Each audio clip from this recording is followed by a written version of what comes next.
Tonight, we're very happy to welcome, not for the first time, Brad Smith, who is the campaign director at the Nature Conservation Council. Brad turns out to be a very difficult person to find anything out about. Other than the fact that we've known Brad at, as I say, at Nature Conservation Council for a while, he has spoken to this, to a Climate in the Pub before, but on a slightly different topic. Tonight, his topic is about, I understand, a new report that Nature Conservation Council has prepared about how New South Wales can move to 100% renewable energy, not by their target of 2050, but by 2030. And on that point, I'd better hand over to Brad. Brad, you're mute at the moment. Perfect. Thanks for unmuting me there, Jemima. Hi, everybody. Thanks for the introduction, Dominic. Wonderful to be here again at the Climate in the Pub over Zoom. I think last time was in person, but this is great as well. So a little bit about my background. I originally trained as an electrical engineer. Back in around 2005, graduated from electrical engineering and worked briefly as an engineer before going back and doing a PhD at University of Queensland. Then I was sort of, doing some tutoring and lecturing in electrical engineering and was very concerned about climate change. I'd seen Al Gore's Inconvenient Truth. I'd seen the Labor government win in the 2007 election and then really, failed to take serious action on climate change and started getting very concerned. So I've been involved with climate activism, since around 2005. And got very heavily involved in volunteering in groups like Climate Action Balmain-Rozelle, and then ended up getting myself a job as a climate campaigner. So first working for a federal senator, working for some community organisations, and now at the Nature Conservation Council. And I've been doing that sort of work for around 10 years now.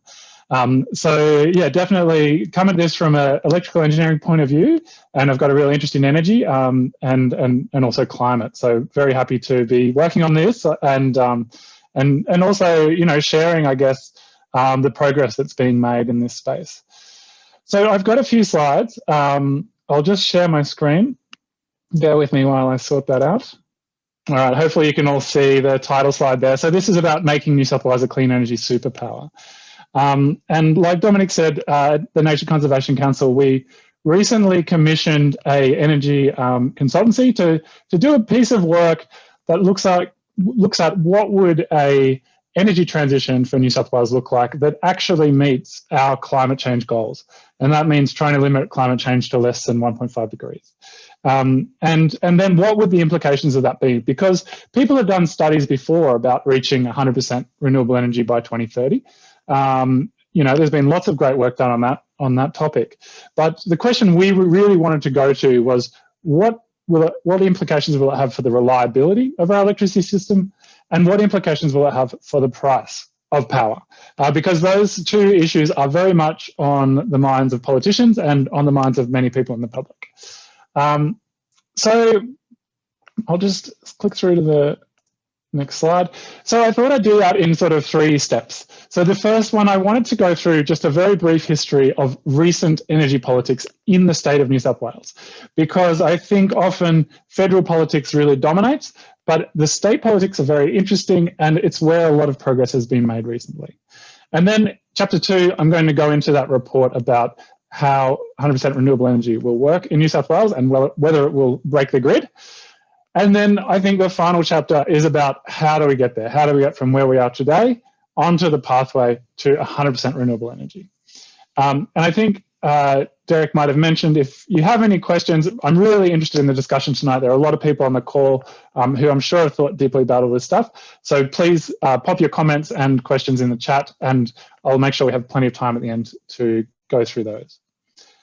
So first of all, the recent history of New South Wales energy politics. And the first thing that we have to grapple with is that New South Wales still gets around 80% of its electricity from burning coal. That's quite a lot. That makes us a world leader, really, in terms of how carbon intensive our grid is and how reliant we are on coal. And as a nature organisation, and as a climate concerned person, the reason we focus on the energy system and the reason we focus on coal is because it's our #1 source of CO2 emissions. And so it's the #1 thing driving climate change. Of course, we export a lot of coal as well, but in terms of what happens within our borders, coal is the #1 source of CO2 emissions. So that's where we're starting from. But we are now on a pathway that's very exciting away from that 80%, and things are changing very rapidly. So just in the last few years, I wanted to share a little bit about the campaigning work that many people in climate change, Balmain-Rozelle, and lots of other climate groups have been doing. So back in 2017, a bunch of environment groups and climate groups got together and wrote a policy agenda for New South Wales about what needed to change to get New South Wales on track to, stop being such a climate laggard. And, a few of the key asks that we identified were that the New South Wales government needed to step up and set some strong renewable energy policies. That's because we're so reliant on coal. Coal was really pushing out any other competitors like solar and wind, and other states were moving ahead with feed-in tariffs and renewable energy targets, and New South Wales had nothing. So we identified that as the first thing. The government needs to support lots of renewable energy. And then after that, we got together and we organised. So grassroots groups on the ground getting together, having conversations, and we did a lot of work in the lead up to the 2019 election to make sure that climate change was a big issue at that election. And the campaign in some places worked really well. There was a lot of reporting at the time that climate change was a very topical issue at the New South Wales election. And this article from ABC News, Climate Change Policies a Major Battleground in the New South Wales election, that photo's from Coogee, where a local group over there called Repower Coogee was working hard to, put up placards around the place, to do door knocking, to hold stalls, in public places, and really make sure that people were thinking about climate when they voted. And there was a strong differentiation at the election. The Labor Party came up and basically agreed with a lot of the things in our policy agenda and came up with a really strong policy commitment. The Liberals, not so much. They made some commitments around rooftop solar. They made some vague commitments around climate change. They said that they'll act on it. They said that they'd put together a plan, and they said that they were serious, but they didn't come up with substantial policies at the time. And there was so much action in the climate movement at the time. Before COVID, when we were allowed to hit the streets, we did. And this is a photo from a rally that the school strikers organised in March 2019, just before the New South Wales election. That I think, and these kind of rallies really continued. And, sometimes when we all go along to these rallies and we have a great time, and then you leave and you think, oh, what did that achieve? I think looking back, when we've had big successes in terms of shifting the dial on climate change policies, it's easy to forget the role that events like this really have on shifting the public discourse and on putting pressure on politicians. So then fast forward a year to December 2020, and the New South Wales government put out put into Parliament a new energy superpower plan, they called it, to turbocharge renewable energy zones and pumped hydro in New South Wales. And this really, I see as a result of all of that work, all of the work by many groups, many individuals who've been getting out and calling for 100% renewable energy. It's certainly been something that we've all been working towards. And the impact of all the work leading up to the election was that two key seats where there were strong campaigns, Coogee and Lismore, the coalition lost seats to Labor. And at those seats, we did exit polling, and we were able to demonstrate to politicians that climate change was the #1 issue on voters' minds when they changed their votes.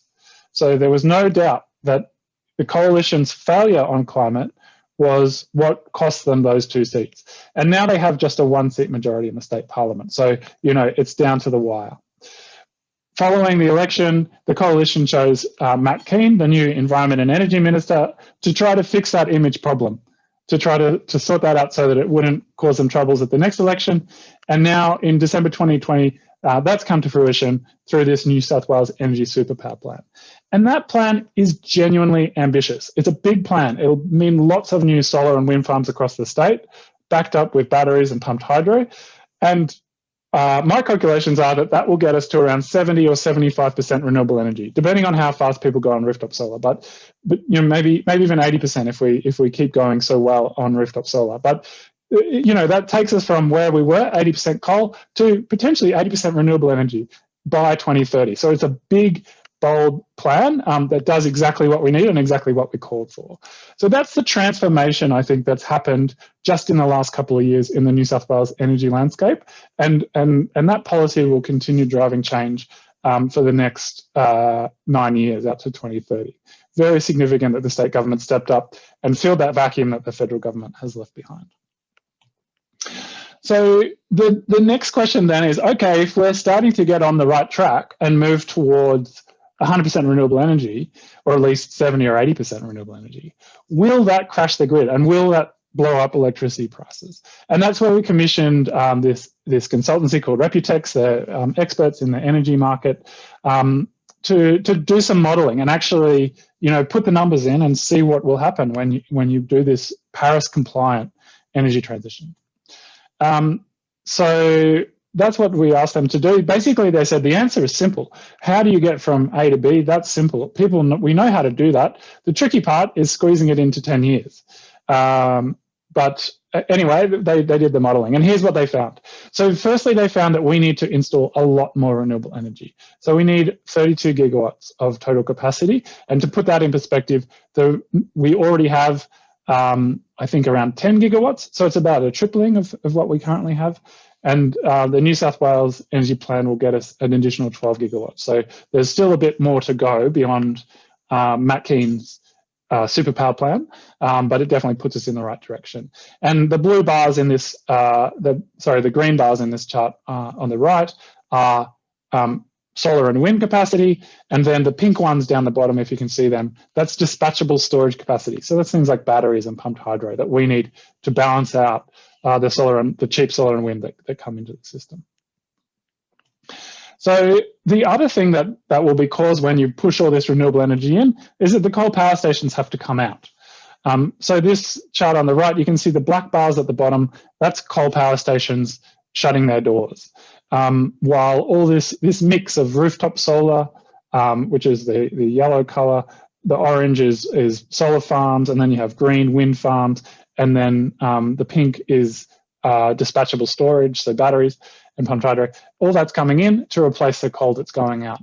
And the table at the bottom is Reputex's best analysis of what the cheapest and least disruptive pathway is for moving the coal out of the system and bringing the renewables in. And the thing you'll notice from that table is that every year there's some coal exiting the system. So we already expect Liddell to close in 2020 and 2023, but then if you look at this 100% renewable energy scenario, the very next year you have a unit closing at Eraring. Over the next year you have Vales Point closing both of its units. So we only have at the moment 5 coal power stations in New South Wales, and to get us on track towards Paris, we need to be closing them down basically every year. So it's a big change. And this chart now on the right shows how the capacity shifts from coal to renewables. So at the moment, we've got around 80% coal. That's the blue line at the top is our hydro from places like Snowy Hydro. And then the bottom 3 lines, rooftop solar, green is wind, and the orange is solar, just coming in to the point where they provide most of the energy in the system. The red up the top, you might see there's a little sliver of red. That's gas-fired turbines, and so they're sort of saying, okay, around 2029, we might need to be burning a little bit of gas, but that could be met by hydrogen or perhaps deep storage as well, depending on where we're at in 8 years or so with those technologies. So you can see the really rapid change there. And one of the key questions I mentioned was reliability. And the way that Reputex have dealt with that is by looking at what's called the energy security target, which is a target that the New South Wales government has set to make sure we always have enough power, dispatchable power in the grid, so that, at night time when the sun's not shining, maybe when we have a heat wave and demand gets really high, we have enough power that we don't have any problems. And so the red dotted line on the chart is the energy security target. We need to make sure we have enough generators to meet that line. And the main story, I think, from this chart on the right is that as this dark grey, which is firm scheduled capacity, so coal and gas power stations, as that goes down, it's replaced with a whole spectrum of new things. So it's replaced by imports from other states. It's replaced by additional transmission lines. So more lines going up to Queensland, a new line going to South Australia, more lines going down to Victoria, so that when there's lots of cheap wind blowing in South Australia, we can import some of that to New South Wales and improve our reliability and reduce prices here in New South Wales. So we're sharing these renewable energy resources around the whole state, depending on where the sun and the wind is shining and providing really cheap power. So transmission lines are a big part of it. Snowy 2 is in there with the blue colour. The pink line is other new dispatchable storage, so lots of batteries, lots of pumped hydro. Those things are all essential, and it's a mix of those things that will make sure that the grid remains reliable. And you can see the size of the bars; they're well and truly above that energy security target. So there's there's no problems as we move towards 2030. The grid will be very, very secure thanks to all of those dispatchable resources. So what are the barriers then? Like, what are the challenges to getting to this 100% renewable energy future?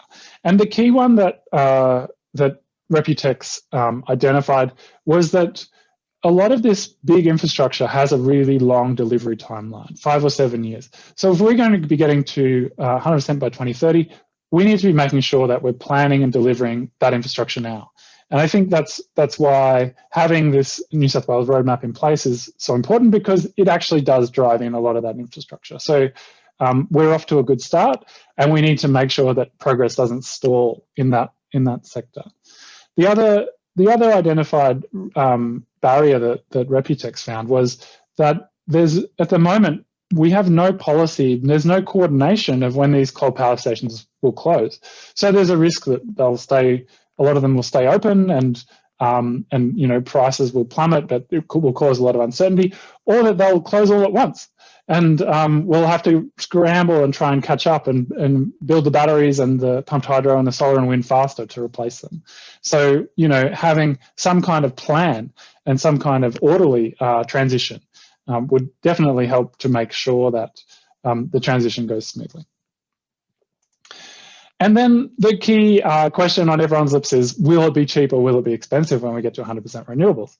So Reputex put this transition into their model, and they compared it with their business as usual scenario, which is the business as usual scenario is the black dashed line.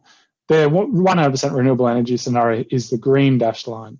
And you can see that in all years that they modeled, going to 100% renewable energy would actually be slightly cheaper than sticking with the business as usual coal and gas fired grid.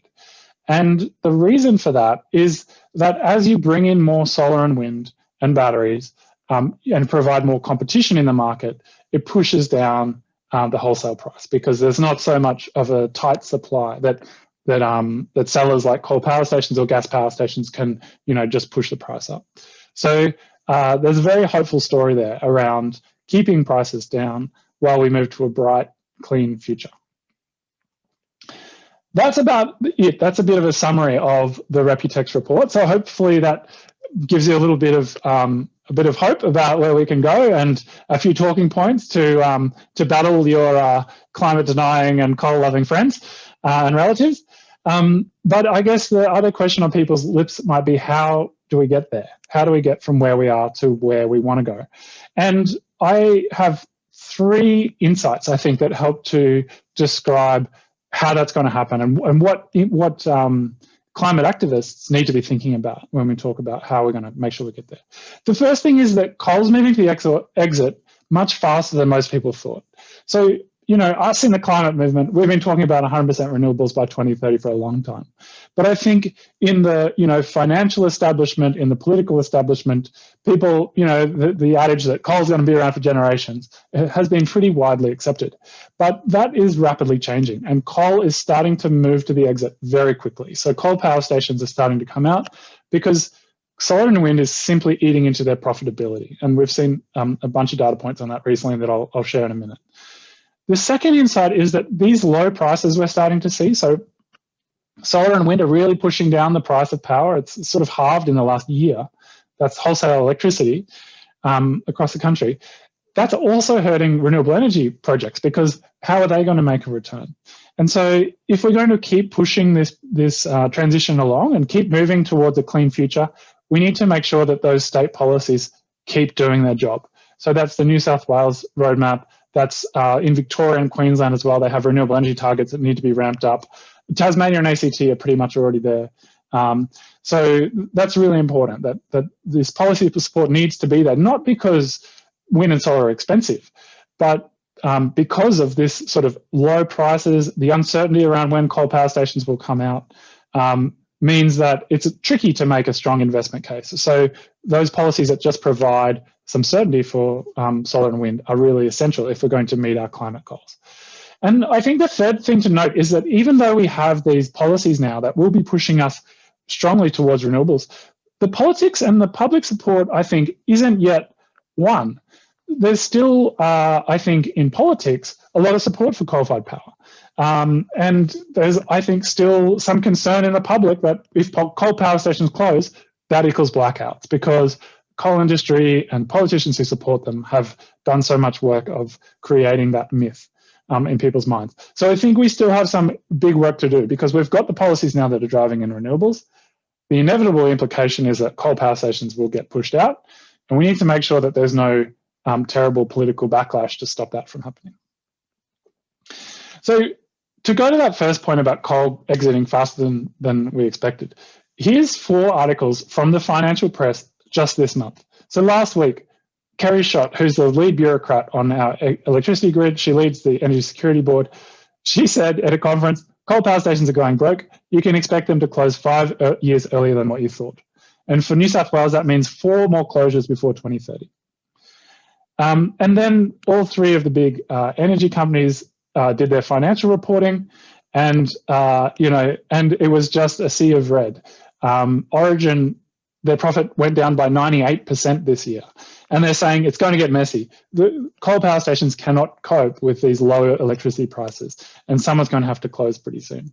Energy Australia, who own a power station in New South Wales, said that they're having problems with pricing and they're not making as much money. AGL had huge write-downs of $2.7 billion. So the financial evidence is there that this is already happening, and the momentum, I think, is building, and it's happening really quickly. So given all that, what do we need to do? And I think the first thing is make sure that we're creating the political space for coal closures.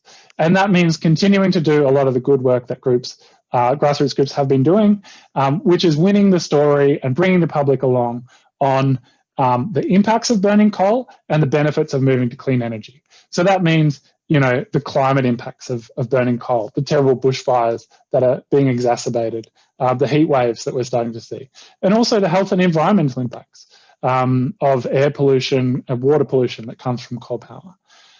The second thing I think we need to watch out for is defending against fossil fuel support. And I think the federal government are already trying this on. They tried to give $9 million, a small grant to a coal power station in New South Wales to prop it up, the Vales Point power station up at Lake Macquarie. And fortunately, just in the last couple of weeks, that power station said, "Oh, we can't take that money anymore. You didn't make the decision fast enough." And I think that's a sign that they're looking towards closing their power station rather than upgrading it. But we need to make sure that governments don't get away with giving public money to new gas basins, new coal mines, or existing coal power stations. The third thing we need to do is we've got this 70% target.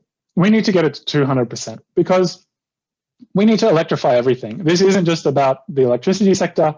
We need to move to electric cars. We need industry to move away from using gas to using electricity, clean electricity to power their facilities. We need to do more energy efficiency, buildings stop using gas. All that stuff means that we don't just need 100% renewable energy, we need 200%.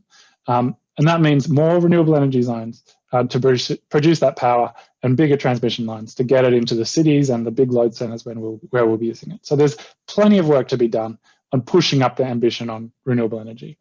And finally, I just wanted to share some of the immediate priorities that the Nature Conservation Council are working on. The first one is the Angus Place coal mine, which you might not have heard about, but is a coal mine that's expanding on the western edge of the Blue Mountains that is being designed just to supply a coal-fired power station. Now, that coal-fired power station, if we're going to meet our climate targets, should close down. So that mine shouldn't be needed. But if it does go ahead, it's going to destroy a bunch of nature in the Blue Mountains. And so we think that one needs to be knocked on the head. And the other one is Vales Point, a power station on the shores of Lake Macquarie, a couple of hours north of Sydney, where the owners of that power station not only were in line for federal government handouts, not only bought the power station for $1 million a few years ago off the state government, but also are currently applying for an exemption to the New South Wales clean air laws so that they can keep polluting the air up there. And that exemption, the local doctors have done the maths, and the pollution that is targeted by this exemption causes 650 cases of asthma in children every year. So that's a pretty significant reason not to grant that exemption. So that's just a couple of the things that we're working on. That's about it for me. So hopefully, some of the info in that presentation gives you some hope about where we're headed. And congratulations on all the work that everyone here has been doing. And thanks so much for listening, and looking forward to some good discussion.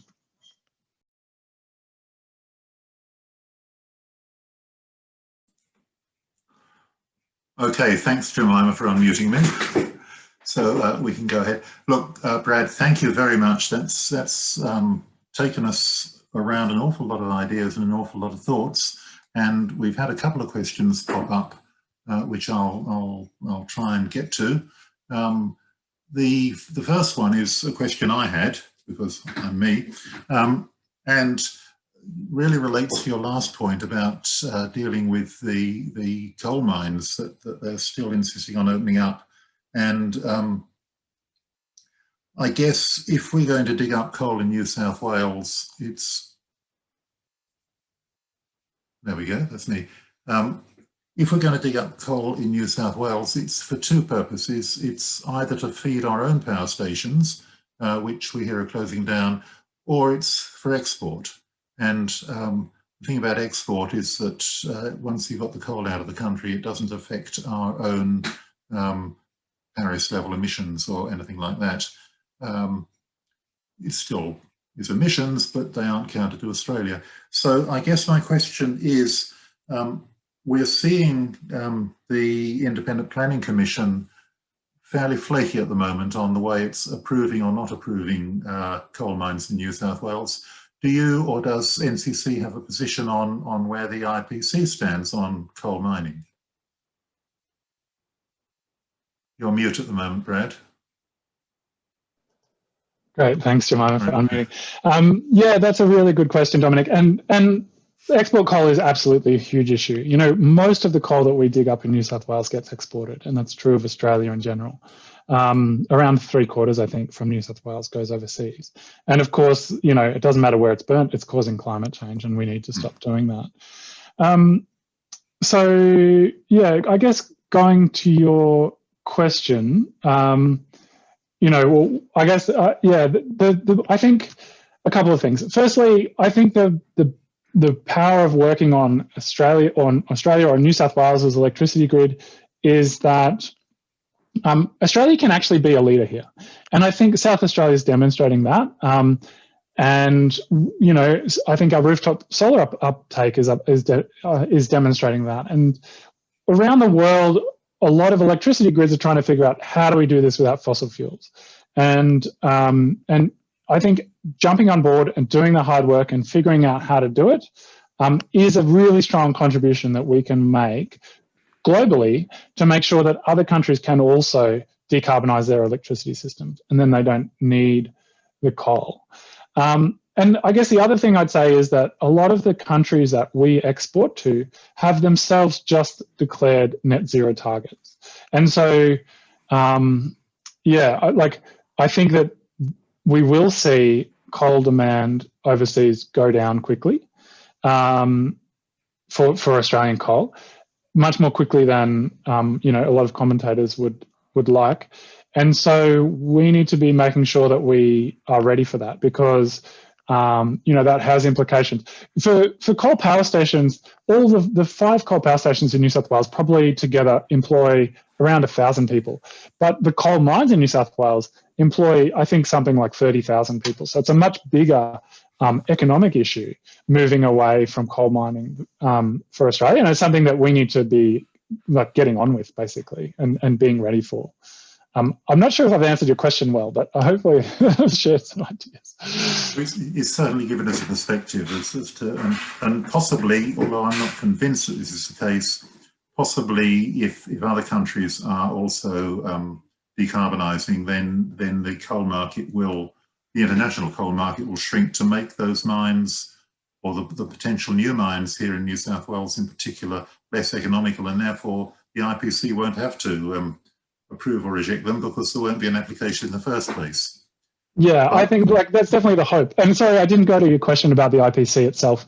So the Independent Planning Commission, you're right, their decisions have been all over the place. And honestly, some of their decisions on coal mines, I think, have been terrible. They've been approving a lot of coal mines and sort of saying, and not just coal, the Narrabri gas project, and if you read their, their reasons for those decisions, they certainly are discounting the climate impacts of those mines, even though our environment laws are very clear that those impacts should be considered no matter where the coal's burned. It's a downstream impact. You have to consider it when you make an approval decision. So, yeah, I'm not sure what to say about that. I think if those decisions were being made by the Department of Planning or the Planning Minister, they would be just as terrible. I think that's the political reality. So, yeah, but it's definitely, I think it's true to say that the IPC could be doing much better. And I think the laws are there. We have laws that say that they should be considering these things, and absolutely they should be doing a better job of it. Great, thanks. Just swinging back to looking at the other side of the coin again, Scott says he'd love to hear more about rooftop solar and other ways to decentralise generation, and anything on the relative merits of central generation and corporate ownership versus decentralised and local ownership.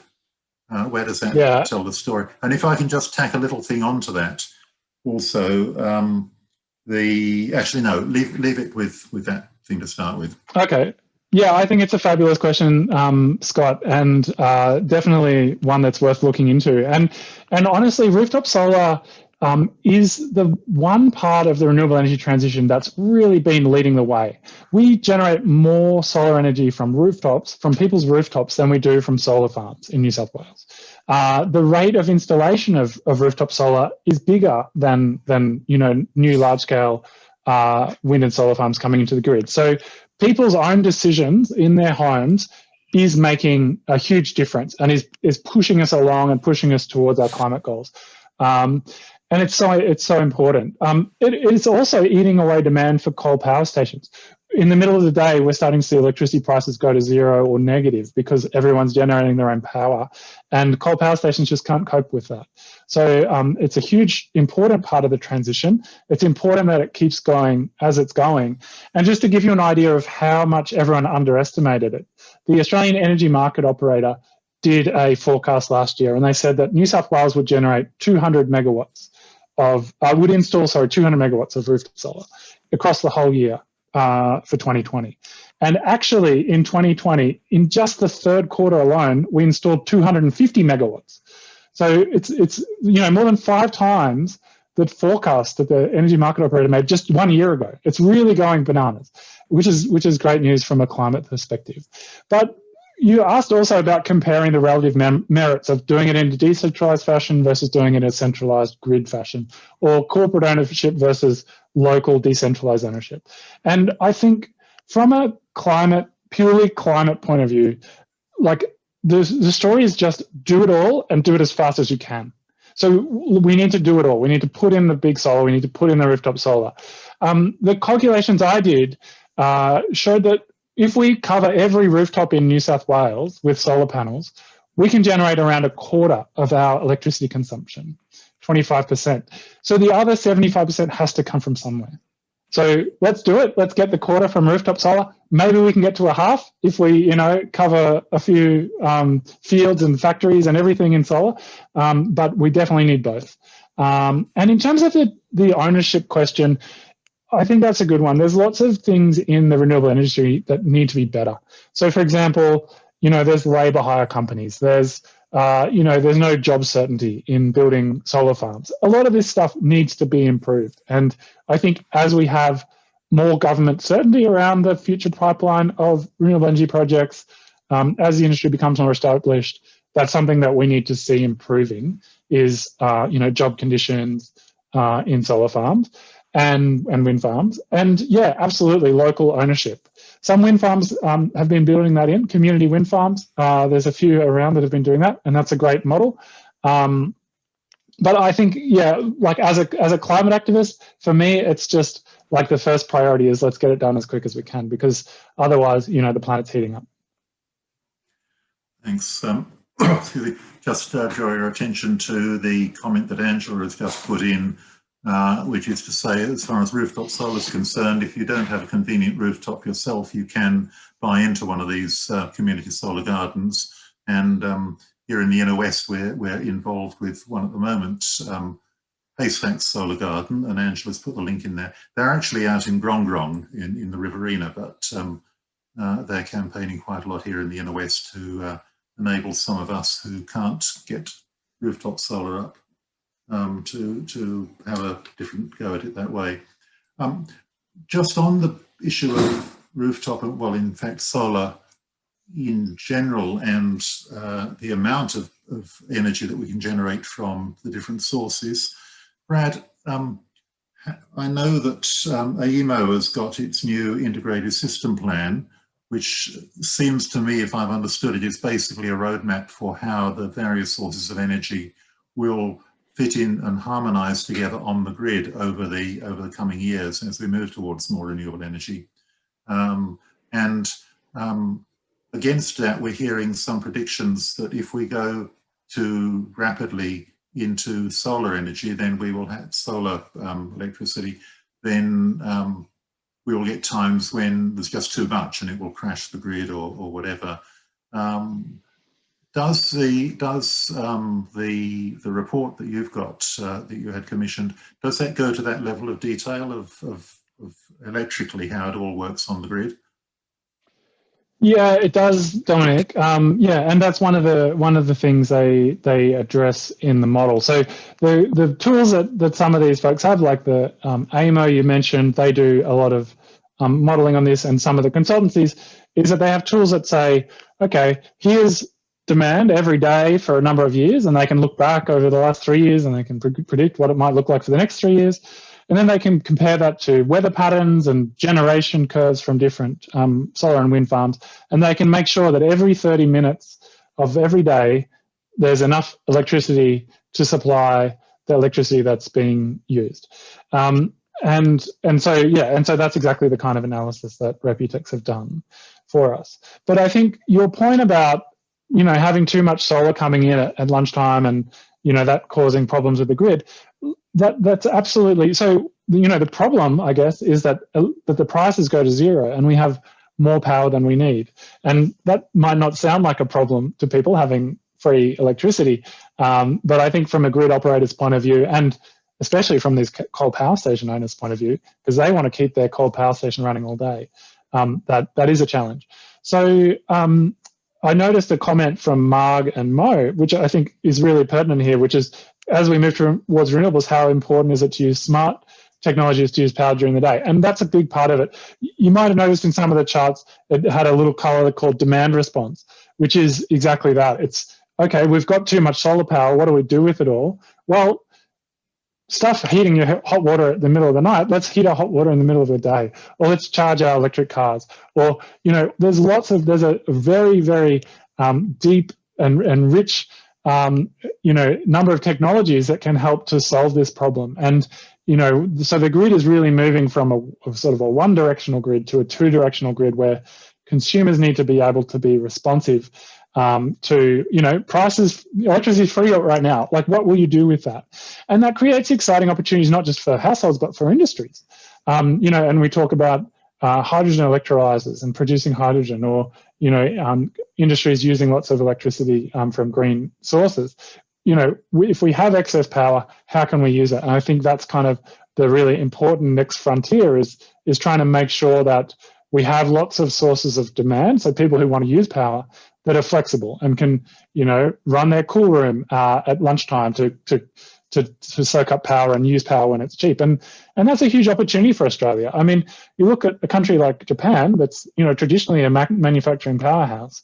As they move to 100% clean energy, they won't have, just limitless solar and wind energy that they can use for free to power those kind of industries. So it's definitely an opportunity for Australia, but certainly one that we need to make sure that the rules of the grid keep up with, and also, government incentives for those kinds of industries and technologies.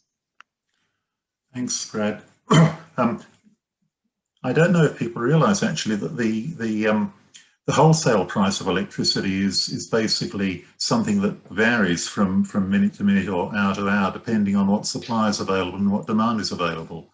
And it can vary enormously by factors of several thousand times during the day and during heat waves and so on. We as householders, as retail customers, are protected from that because we pay the retailer a predictable amount. I don't know if anybody picked up the news from Texas at the moment that is going through a massive cold snap and enormous power shortages, mainly because the gas generation doesn't work, whereas most of the wind has continued to generate properly. But there's been this power shortage, and it turns out that there are a couple of electricity retailers who actually give you a deal of you pay the wholesale. As a householder, they say you pay the wholesale price. If it's cheap, well and good, you win. And there's a few householders who are discovering that the wholesale price at the moment has gone up to thousands of dollars per kilowatt hour. And they are suddenly getting bills for a week's worth of electricity that's got, 4 figures in it.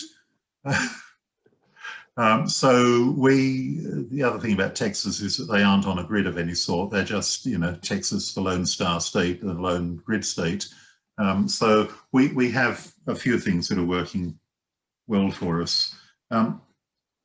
Swinging around to a slightly different approach, Andrew asks whether this move towards or migration, introduction of 100% renewable energy and the work that's involved in that can provide the jobs and the employment that the federal government is telling us that we need we need to implement gas to provide. What are the jobs that come out of change renewables? Yeah. It's a very important question. So I suppose there are a lot of jobs out of renewables. So we did some calculations and found that if we go to 100% renewables, it creates around 25,000 jobs. That's in doing all the installation, and actually a lot of those jobs are in the rooftop sector because that's the most jobs intensive part of it. Solar farm installers now, they measure their installation time in seconds per panel. So, they're just doing everything they can to get that down to below 2 seconds per panel out in the solar fields, So there's some jobs in that, but certainly not, the kind of, I think like energy generation in general doesn't actually provide that many jobs. Like I said, all the coal power stations in New South Wales that provide 80% of our electricity at the moment, it's about 1,000 jobs really. So yeah, if we're looking at, okay, how do we create jobs, and especially areas like the Hunter that's currently quite reliant on coal mining, or Lithgow, where around 15% of the people in that town work in the coal mining industry, then I think it has to be a different answer. It's not just, oh, we'll replace it with renewable energy and batteries, because honestly, they don't always come with large numbers of long-term jobs. So I think we absolutely need government policies to help that transition to new sources of jobs. And just for comparison, Germany has a similar sized coal industry to Australia. They just made a 40 billion euro transition fund for coal communities, 40 billion euros. That's around 60 billion Australian dollars.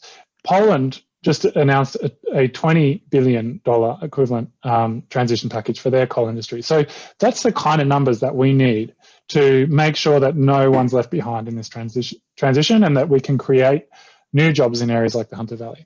But the question was about gas as well. And honestly, we don't have that much gas-intensive manufacturing in Australia. We have very expensive gas traditionally. Well, not traditionally, but since 2015 when we started exporting it, our gas prices are very high. And so a lot of those industries that need gas have already sort of left the east coast of Australia. But it's not that there's some huge number of jobs in it anyway. If you look at WA where there is cheap gas, like the Prime Minister's talking about, $3 a gigajoule, there's not some huge number of manufacturers over in WA, making huge amounts of money off the cheap gas. So I think the idea that we need gas for manufacturing is a bit of a furphy. And actually a lot of manufacturing, transitioning it to electricity can, bring down, so manufacturers often use gas for just providing heat for their processes. And that's something that electricity can do just fine. Heat pumps can even do it for cheaper. So, we can make our manufacturing businesses more efficient and cost competitive by helping them to transition off fossil fuels, not trying to invest more in fossil fuels. So, yeah, I think the whole, gas-powered recovery is a bit of a furphy. I think gas doesn't really underpin manufacturing jobs, but we do need support for new ideas and new jobs in areas like the Hunter. And there's a whole range of things that could be. From manufacturing jobs in the renewable energy industry. If we were building our own wind turbines or our own electricity transformers, those kinds of things would create a lot of jobs. Great. I mentioned a minute ago, I just reflected on the situation in Texas, which is a state all by itself, and they haven't connected into the rest of the United States because they don't want federal regulation. But speaking of federal policies coming back here, you're focused because it's the Nature Conservation Council in New South Wales. Obviously, you're focused on the New South Wales government. What are we going to do, and what are you going to do to get the federal government into line as well? How can we do that? Yeah, good question. Yeah, I saw Tamara posted that question. That's a curly one. Yeah, look, I feel very lucky to be working in New South Wales politics and not federal politics because I think that is an intractable mess. It is a complete mess. And, we see echoes of it in New South Wales, and it's this division.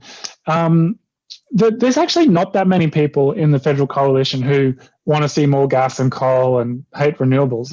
It's a small handful. But that small handful is very powerful. The Nationals from Queensland especially. They managed to really hold the rest of the party back, and that's a pretty disastrous situation. And I think it's only slowly changing. We're starting to see Morrison say, "Oh, okay, maybe net zero by 2050 is not such a crazy idea." I mean, not that net zero by 2050 gets us where we need to be. That's that's already a plan for failure. But it is slowly shifting. The politics is very hard. I think. But I think these things can change quickly because it is a very small number of people who are holding things back. So if the political situation in Queensland can change, and that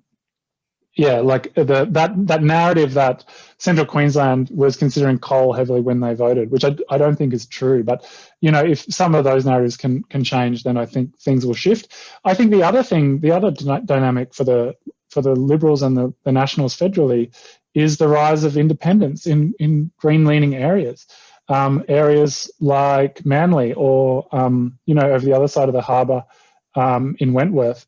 If the number of seats that are under risk because the Liberals don't have a climate policy, trumps the number of seats that they think that they might lose if they don't support the coal industry hard enough, then I think things can start to change. So that's one area that I'm hopeful about. Speaking of independence, I take it everybody has caught up with the news today that Craig Kelly has quit the Liberal Party and is now an independent sitting on the crossbenches. That's, reference to nothing at all. Derek has brought up a question, and he asks whether the Reputex analysis considers a possible potential large shift to EVs, to electric vehicles? And if so, what time of day would they mostly be charging? Yeah, great question. So what the Reputex used as their inputs was just basically the Australian Energy Market Operator's assumptions around EV uptake, which honestly are quite slow. So actually, they haven't considered much EV uptake in the report. I am not sure what they assumed in terms of time of day charging. I expect they would have sort of looked at what time of day people currently charge their EVs and then just sort of scaled that up a little bit.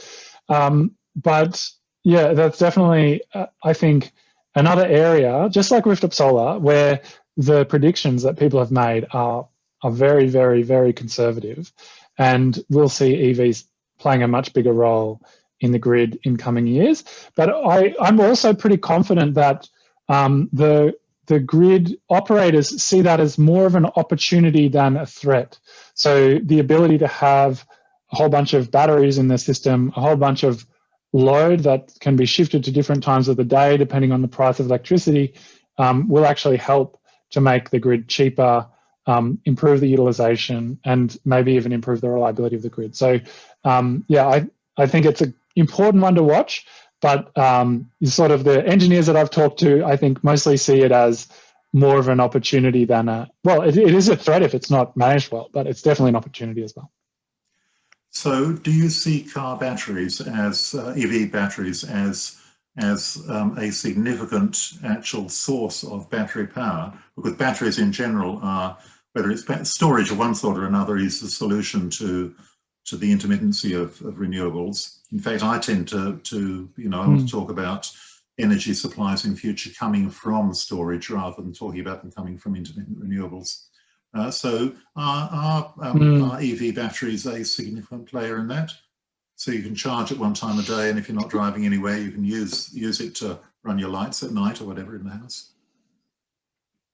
Yeah, look, I've got to admit, I don't have a crystal ball on this. And I think, the future of the way that we transport ourselves is changing, and it'll be really fascinating to see where it ends up.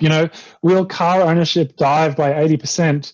And, we'll have autonomous taxis driving us around for cheaper than we can imagine, because the electricity is cheap and the cars are cheap and they drive themselves. I don't know the answer. And so it's really hard to predict, to what extent people will be plugging in all these electric vehicles around this place and will be able to use that as a great big battery for the grid. Certainly the size of car batteries is big enough to provide an amazing resource from that point of view. I think some of the questions I have is just around, will it be economic for people to be using car batteries to charge and discharge the grid? Or would people prefer not to wear their batteries out and save that for transport, which is sort of a trickier problem of having electricity you can move around, and maybe they find cheaper solutions for the on-grid batteries that are, less energy dense, or maybe they're a bit worn out. Maybe the exciting source is the secondhand batteries from cars that we can then cheaply plug into the grid.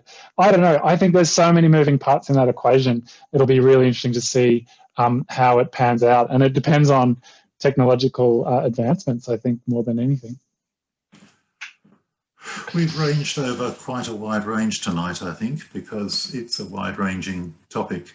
And there is one other totally unrelated point that I want to bring up, or announcement I'd like to make before we finish tonight.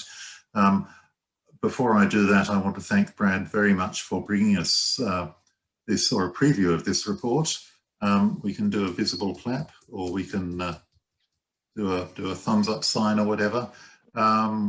Brad, can I just ask you before you finish, I understand that NCC will be publishing this report at some point in the future. Is that going to happen? And do we know when? Yeah, that's right. Yeah, it's a little bit under embargo at the moment. So we've been promised by a journalist that they're writing up the story now. So we hope it's in the next week or so. But honestly, yeah, no guarantees in the journalism space. Okay, sure. Well, we'll be watching for that and looking forward to it. So once again, Brad, thank you very much indeed for that.